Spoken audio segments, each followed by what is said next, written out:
La vie est si incertaine et elle peut parfois aussi avoir des moments très difficiles et bien effrayantes. Dans l'Évangile d'aujourd'hui, le Seigneur va nous inviter à réfléchir sur nos peurs et nous montrer ce que nous devons faire pour les surmonter.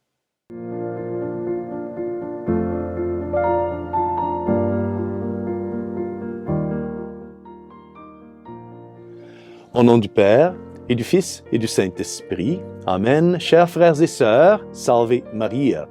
Dans l'Évangile d'aujourd'hui, présenté par Saint Matthieu, chapitre 14, versets 22 à 36, nous trouvons le Seigneur qui invite ses disciples à monter dans une barque pour ensuite les envoyer à faire la traversée de la mer de Galilée. Pendant qu'ils font cela, le Seigneur congédie les foules qu'il avait miraculeusement nourries de pain et de poissons et ensuite monte seul sur la montagne pour prier son Père. Les disciples sont maintenant dans la barque qui se dirige lentement vers l'autre côté de la mer. Sans leur maître avec eux dans la barque, les disciples sont désormais seuls et ont du mal à affronter le vent fort qui se transforme lentement en tempête. C'est alors, tandis qu'ils étaient déjà loin de la terre, battus par les flots et au milieu de la tempête, qu'ils virent Jésus venir vers eux, marchant sur l'eau. Saint Matthieu dit que les disciples ont d'abord été terrifiés. Et oui, terrifiés, bien sûr. Vous et moi serions probablement aussi terrifiés si nous voyons une telle apparition, parce que les gens ne marchent pas normalement sur l'eau. Les disciples pensaient qu'ils voyaient un fantôme, mais ils avaient tort. Ce n'était pas un fantôme, ni une illusion, mais c'était le Seigneur Jésus lui-même.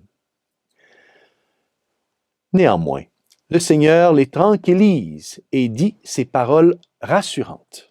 « Confiance, dit Jésus, c'est moi.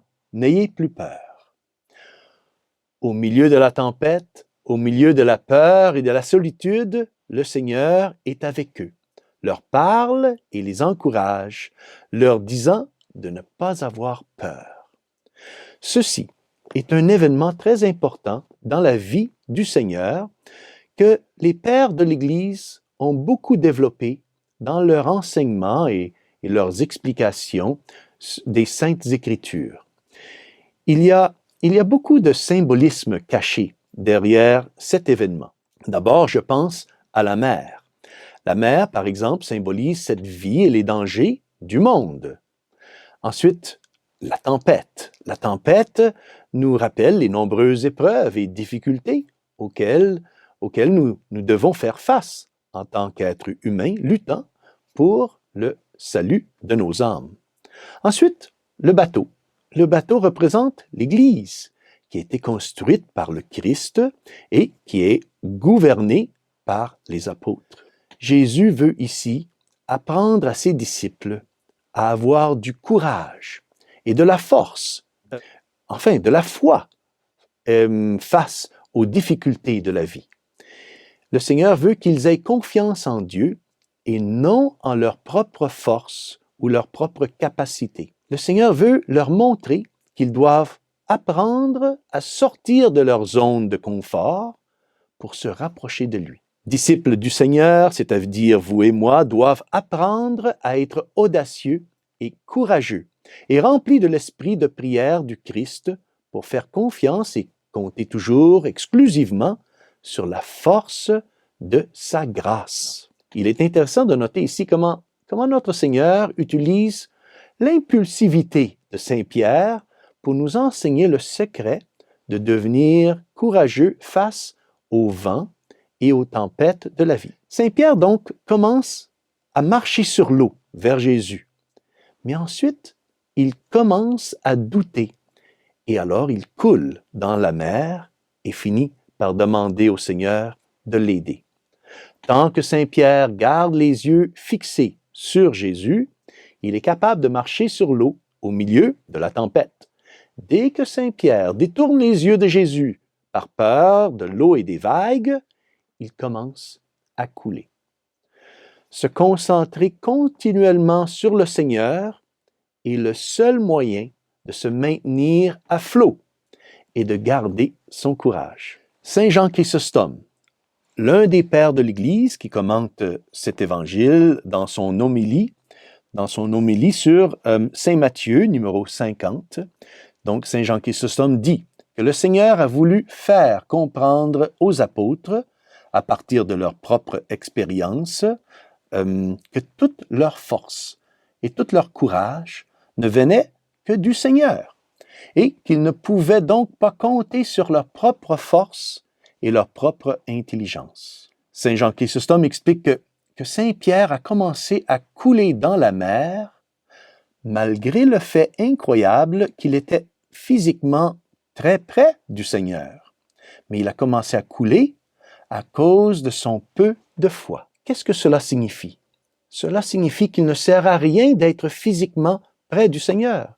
Si la foi n'est pas ce qui attire cette personne vers le Seigneur. Si nous voulons grandir dans la foi, nous devons grandir en courage et en amour pour Dieu. Saint Jean Chrysostome va jusqu'à dire ceci. Quand nous cessons de faire ce qui dépend de nous, Dieu cesse aussi de nous aider. Alors, aujourd'hui, nous devrions réfléchir sur nos propres peurs et prendre une résolution courageuse pour les surmonter. Et la meilleure façon de surmonter nos peurs, c'est de nous rapprocher du Seigneur. Et il nous est toujours accessible, le Seigneur, dans le Saint-Sacrement de l'Eucharistie. Le Seigneur est toujours présent dans l'adoration eucharistique et aussi la Sainte Communion. Ce sont les endroits où j'arrive vraiment à m'unir à Jésus. Invoquons donc la Vierge Marie, notre Mère céleste. Demandons-lui de nous aider à surmonter nos peurs en nous rappelant sans cesse les paroles rassurantes de Jésus qui nous dit à nous aussi, « Confiance, c'est moi, n'ayez plus peur. » Et que Dieu Tout-Puissant vous bénisse. Au nom du Père et du Fils et du Saint-Esprit. Amen. Salve Maria.